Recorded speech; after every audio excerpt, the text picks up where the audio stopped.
Classes में आपका स्वागत है। BSc final year unit number first चल रही है। लगभग अंतिम पड़ाव में एक आधा वीडियो इसका शेष रहा हुआ है। तीनों चैप्टर पूरे हो गए। तो इसमें क्या है कि एक जो थ्योरम पहले वाले चैप्टर की रही हुई है उसको मैं पहले कंप्लीट करवा रहा हूँ ताकि अपना पीछे का कोई भी बकाया नहीं रहे। इसमें चैप्टर नंबर 1 जो था वो था समूह, ये 100% कंप्लीट है। एक एक थ्योरम को मैं क्या छुड़वा रहा था लेकिन वो भी मैंने करवा दी। सभी तरह के प्रश्न करवा दिए, सभी थ्योरम्स है, डेफिनेशन है और जनरल कोटि वगैरह सभी कंप्लीट हो गए। उसके बाद चैप्टर नंबर 2 है। ये इसमें केवल एक प्रमेय छुड़ाई थी मैंने, जो आज पूरी करवा रहा हूं मैं। इससे अपना ये भी 100% पूरा हो जाएगा। 100% पूरा है, 100% पूरा है। ये इसका नाम क्या है? क्रमचय समूह। ठीक है। अब चैप्टर नंबर 3 है जो कि उपसमूह है। ये भी आप अचंबा करोगे कि लगभग पूरा है। उपसमूह के अंदर आपने देखा होगा कि 6 थ्योरम तो कंप्लीट कराई हुई है। परिभाषा है, 7वीं 8वीं थ्योरम का प्रकार है, वो अच्छी तरह बताकर ये सभी काम अपने कंप्लीट हो गए। इसमें एक आधा लेक्चर और कोई देखेंगे अगली यूनिट के साथ मिलाकर, वरना ये थ्योरम और कंप्लीट करा के। ये मैंने सोचा था, पहले मैंने क्या किया था, जो इसका लास्ट वीडियो है उसमें मैंने अगला चैप्टर शुरू करवाने का कहा था, लेकिन एक दिन और इसको दे देते हैं ताकि पीछे वाला सभी पूरा हो जाए, आपके कोई भी तरह का पेंडिंग नहीं रहे। तो लेट्स स्टार्ट द थ्योरम। हम थ्योरम करने के लिए अपन क्या करेंगे? क्रमचय समूह।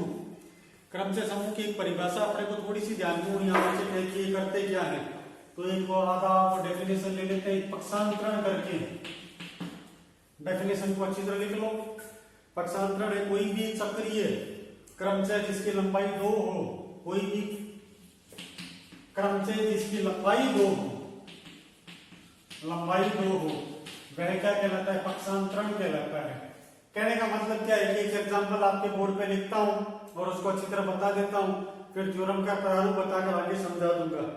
मान लो कोई भी एग्जांपल दिया हुआ है, बराबर 1 2 5 7। कोई भी क्वेश्चन है, f बराबर 1 2 5 और 7। इसमें आपको क्या करना है? चक्र की लंबाई निकालनी है, कोटि निकालनी है, पक्षांतरण क्या होता है वो बता रहा हूं। तो इसका हल स्टार्ट करते हैं तो ताकि आपको कोई रिकॉल भी हो जाए। ये होता है क्रमचय समूह। समूह में 3 बातें अपने को मालूम होनी चाहिए। समूह के अंदर क्या होना चाहिए? एसोसिएटिव लॉ होना चाहिए, आइडेंटिटी एलिमेंट होना चाहिए, रिलमर्स एलिमेंट होना चाहिए। क्रमचय समूह के लिए अपने को ये बताने के बराबर लिखा हुआ है 1 2 5 और 7। हमें ये नहीं लिखकर ये लिखा हुआ होना चाहिए था, 1 के नीचे 2, 2 के नीचे 3, 13 हो गया, ये 20 हो गया, ये 9 हो गया, ये 7 हो गया। इस प्रकार से कुछ न कुछ लिखा हुआ ऊपर नीचे। ये वाला वर्ड क्या कहलाता है? क्रमचय समूह कहलाता है। अगर मान लो ऐसा कुछ दिया हुआ है तो अपने को प्लस माइनस या इंटू में डिवाइड करना पड़ेगा भाई।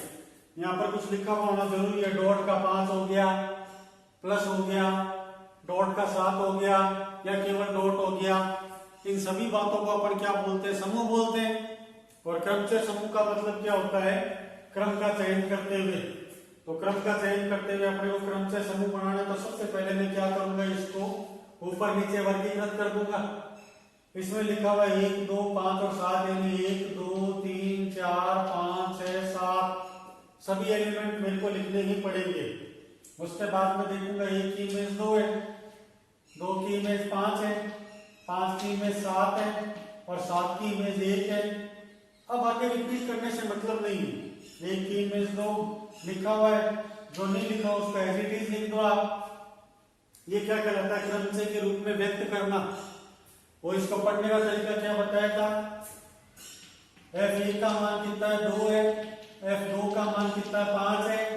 f3 का मान कितना है? 3 है। इस प्रकार से क्या ये प्रतिचित्रण कहलाता है। इस प्रकार से ये क्या कहलाता है? प्रतिचित्रण। इस प्रकार से ये क्या कहलाता है? प्रतिचित्रण कहलाता है। तो ये सब चीजें क्या है कि आपको पता होनी चाहिए कोई भी अपन काम करते हैं। अच्छा, थ्योरम यही की है, बहुत मेहनत मांगती है। पक्षांतरण से तात्पर्य क्या हो? ये पक्षांतरण में क्या हो जाएगा? 1 को 7 से मैच करवा लो।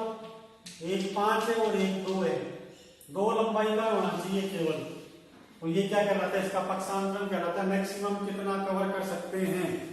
तो ये वाली चीजें आपको क्या है कि पूरा अच्छी तरह नॉलेज में होना चाहिए।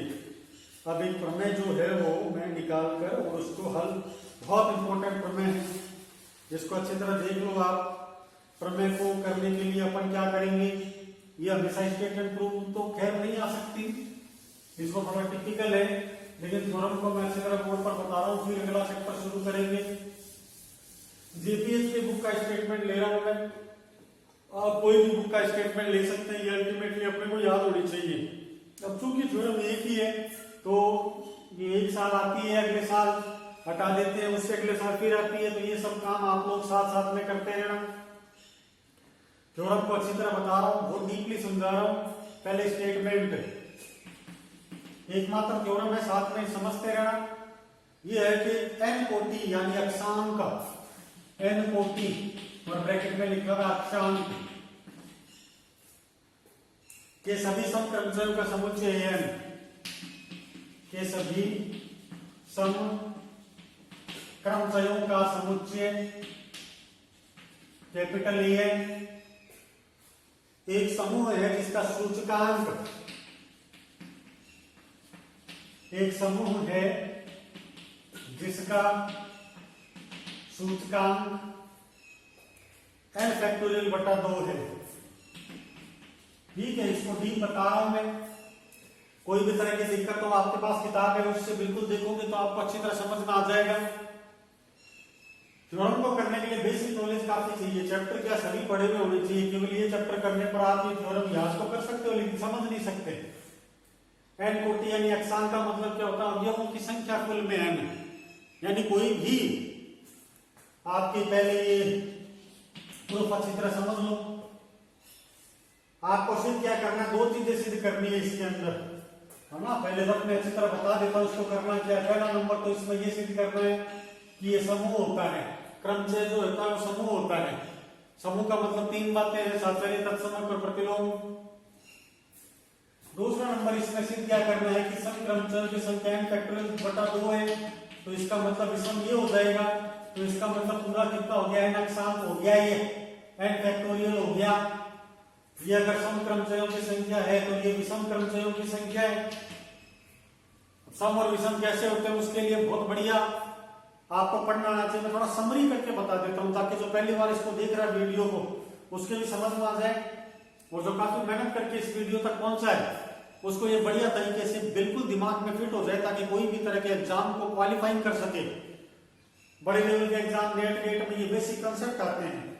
नेट गेट के सिलेबस में यही है, किताब यही है, तो क्वेश्चन अटेम्प्ट क्यों नहीं हो पाते, उसका रीजन ये है कि डीप नहीं पढ़ा हुआ। अब ये साहब पहले क्वेश्चन ये आता है कि सर अगर n फैक्टोरियल की बात है तो n बटा 2 का जोड़ n होता है, तो इसका n ही मान लो, n दिया हुआ है, तो ये फैक्टोरियल लगाने का क्या मतलब है, ये सम और विषम में 2 में तोड़ लिया, तो इनका जोड़ किसके बराबर आ रहा है, n के। तो अपन ये क्यों नहीं मान रहे कि सम और विषम है वो बिना फैक्टोरियल लिखे जाए। समझ गए कहने का मतलब, ये हटा दे तो क्या फर्क पड़ेगा क्वेश्चन पे या थ्योरम पे। उसके लिए क्या है कि ये दिया हुआ है कि फैक्टोरियल क्या होता है, अगर कोई प्रोबेबिलिटी की बात करें तो उसके अंदर आपने क्रमचय 10वीं 12वीं के अंदर आपको 9th क्लास में आ गया, और प्रायिकता, इन दोनों में क्या होता है कि ये लिखा हुआ होता है, जैसे एप्पल शब्द के कितने क्रमचय बनाए जा सकते हैं, Apple APPLE, Apple APPLE, Apple शब्द के, तो मैं क्या करूंगा 1 2 3 4 5 है, तो 1 2 3 और 4 हो गए, ये 4 फैक्टोरियल बटे 2 फैक्टोरियल हो गया, यानी ये दोनों आपस में इंटरचेंज किए जा सकते हैं। पहले लिख दिया, ये बाद में लिख दिया। क्रमचयों का मतलब क्या होता है, बहुत बढ़िया कंसेप्ट दिमाग में, ध्यान से सुनना। क्रमचयों का केवल इतना ही मतलब होता है कि मैं इस स्पेलिंग को ई से स्टार्ट करूं तो क्या होगा, एल से स्टार्ट करूं तो क्या होगा, टी से स्टार्ट करूं तो क्या होगा, और ए से स्टार्ट करूं तो क्या होगा। उसमें भी कई तरह के वर्गीकरण है। ए से स्टार्ट करने पर मैं पहले ई रख देता हूं तो क्या होगा, ए से स्टार्ट रखने पर पहले एल रख देता हूं तो क्या होगा।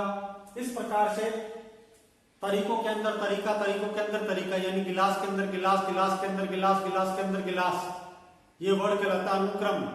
तो ये चीज क्या कहलाती है, क्रमचय कहलाती है। इस वजह से फैक्टोरियल डिनोट किया जाता है। ठीक है ना, ज्यादा इसमें डीप जाना नहीं है अपने को। तो एक बात तो ये समझ में आ जाए, दूसरा अपने को ये बताना है कि सिद्ध करना है, समूह है, समूह के अंदर 3 बात होती है। और बहुत बढ़िया चीज एक देखो 3 बात देखता हूँ, पहली बात और दूसरी बात और तीसरी बात। तीसरी बात तो ये है कि फैक्टोरियल क्यों आया, क्योंकि क्रमचय की डेफिनेशन के अंदर फैक्टोरियल का जिक्र होना जरूरी है, रिपीट होना, इधर उधर बैठना। 3 कुर्सियों पर कुल 4 कितने प्रकार से बैठे जा सकते हैं, तो 3 फैक्टोरियल बटे 4 करके। फैक्टोरियल केवल ये बताता है कि आगे पीछे, जैसे फैक्टोरियल इस बोर्ड पे क्या हुआ, मैं कभी यहाँ पे लिख रहा हूँ स्टार, कभी यहाँ पर 1 2 3 लिख रहा हूँ, कभी यहाँ पर 3 और 8 लिख रहा हूँ। ये अपनी मर्जी है, मेरी मर्जी है। ये कई बार इस पे बता रहा हूँ, कई बार इस पे बता रहा हूँ। ये 1 2 3 में यहाँ भी लिख सकता था, नहीं लिखा, यहाँ लिख दिया। ये क्रमचय है, चयन करना। लेकिन क्रम मैं यहाँ नहीं लिखूंगा, ये 1 नंबर 2 नंबर 3 नंबर इसके बीच में नहीं लिखूंगा, ये और लगता है, ये क्रमचय नहीं है। तो क्रमचय का मतलब क्या होता है, अपनी मर्जी से अपनी व्यवस्था से इधर उधर लिखना, ठीक है ना। तो ये तो फैक्टोरियल हो गया। और सिद्ध क्या करना है, 3 बातें। दूसरा बात क्या है, समूह सिद्ध करना, उसके लिए मैं 3 बातें सिद्ध कर दूंगा। एक तो साचर्यता, एक क्रम विनिमयता, प्रतिलोम अवयव और तत्समक, ये 3 चीज को अपने को दिखाना ही है। प्रतिलोम, चौथा क्रम विनिमय आवश्यक नहीं है, क्योंकि समूह के लिए हमें कभी भी ये दिखाना आवश्यक नहीं है। और पहला इंपोर्टेंट क्या है, हमने जो भी क्रमचय वाला चैप्टर पढ़ा था, पाठ पढ़ा था, वो केवल और केवल गुणनफल संक्रिया के लिए ही लागू होता है। ये अंडरस्टूड है, गुणनफल के लिए ही।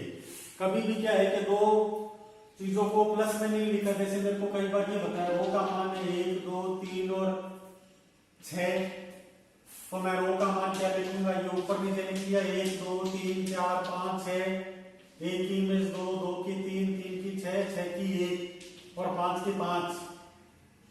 तो मैं इसमें कभी भी प्लस नहीं लिखूंगा, ये इनटू के लिए होता है हमेशा। क्रमचय का जो भी निर्धारण किया जाता है इनटू के लिए ही, एक फलन के रूप में केवल गुणन के लिए रूप में ही किया जाता है। तो ये सबसे बड़ी प्लस पॉइंट है इनटू के लिए। अब इस थ्योरम को स्टार्ट करने के लिए अपने को पहली बात तो ये मालूम ही है, गुणनफल के लिए है, तो इसमें लिख दो हम जानते हैं कि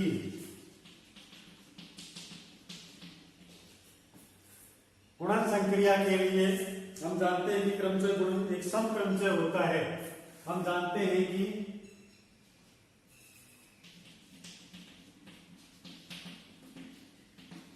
गुणन संक्रिया में पहला नंबर साचर्य नियम विद्यमान होता है। बहुत बढ़िया थ्योरम है, इसको क्या बुक से भी आप विस्तार से खींच सकते हो। ये समरी में समझा रहा हूं, ये भी आपके लिए पर्याप्त रहेगा। आपको केवल एग्जाम में याद करना, उससे पहले याद नहीं करना। मान लो सम क्रमचयों को एन मान लिया, सम क्रमचयों का समुच्चय माना कितना है, कैपिटल एन। साचर्य नियम सर्वदा विद्यमान होएगा। दूसरा तत्समक अवयव,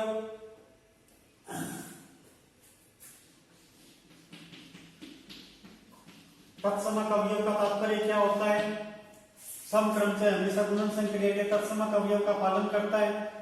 सम क्रमचय जो होता है इसमें क्या होगा, सर्वदा तत्समक अवयव विद्यमान होता है।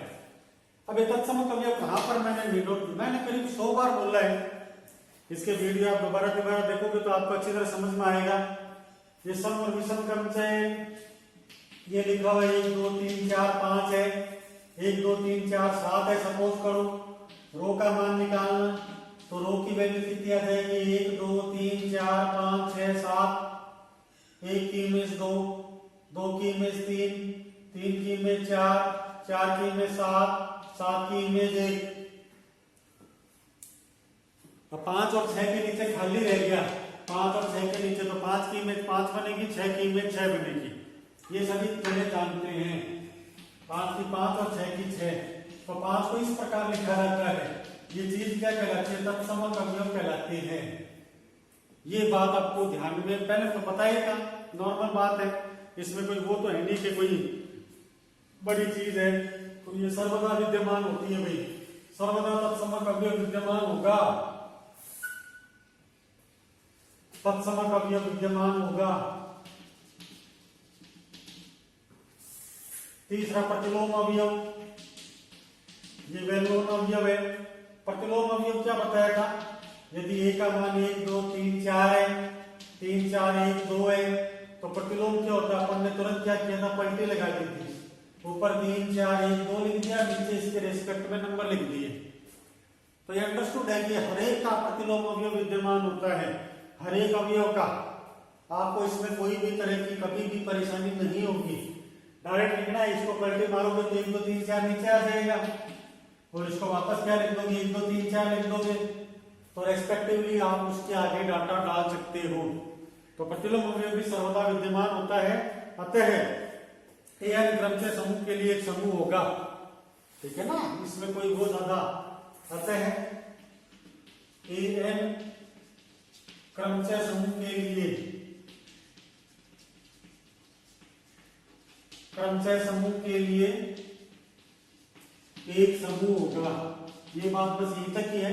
कोई भी जेपीएचएन अंकार है, आरबीडी है, किसी भी बुक में टैली कर लेना, ये का ये डेरिवेशन लिखा हुआ है।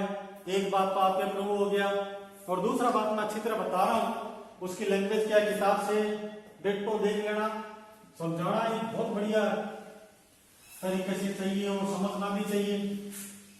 अपने को कुल मिला के समझ माना चाहिए होते क्या है ये तत्सम कोड। अच्छा, इसका कभी फर्क नहीं पड़ता कि आप इन चीज को समझ के याद करो, आपको डायरेक्ट एग्जाम में लिखना है। हम जानते हैं कि साहचर्य विद्यमान है, हम जानते हैं कि तत्समक विद्यमान है, हम जानते हैं कि प्रतिलोम अवयव का अस्तित्व है, हम जानते में आएंगे सारी बातें।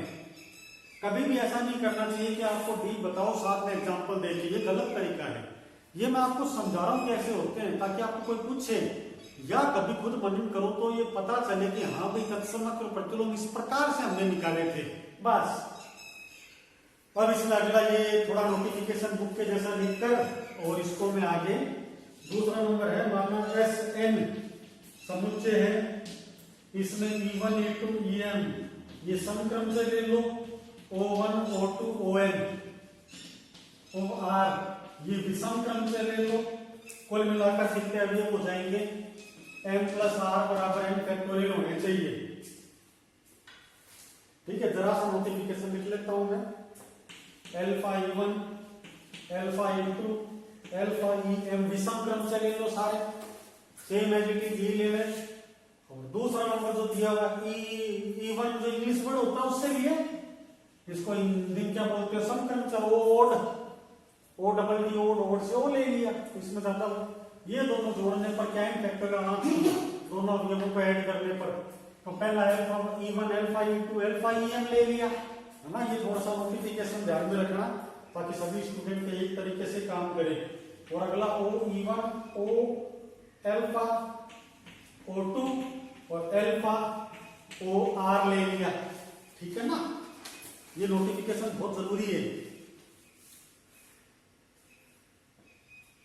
अब एक नॉर्मल सा कंसेप्ट बता रहा हूं, उससे थ्योरम कंप्लीट है, यहां तक आपको अच्छी तरह याद कर लेना। ये थ्योरम जरा से बता रहा हूं। अब मान लो मैं इसके बारे में बात करूं, ये सभी समक्रमचयों का समुच्चय है और ये सभी विषम क्रमचयों का समुच्चय है, ठीक है ना। तो सबसे पहली बात ये समक्रमचयों का लेता हूं, तो इनमें क्या है कि कोई भी दो एलिमेंट आपस में अगर मान लो बराबर नहीं है तो ये आगे बढ़ता रहेगा, बराबर नहीं है तो एक छोटा हो जाएगा दूसरा बड़ा हो जाएगा, अल्फा E2 या फिर अल्फा E2 बड़ा होगा और अल्फा E1 छोटा हो जाएगा, अल्फा E1 कोई प्रॉब्लम नहीं है, ये ये लिखा गया ये लो। तो कभी तो क्या है कि m बड़ा होगा, कभी r बड़ा होगा, m is not equal to m less than equal to r। सम और विषम की परिभाषाओं को पूरा नहीं करेगा ये, अगर मान लो ये आपस में बराबर नहीं है।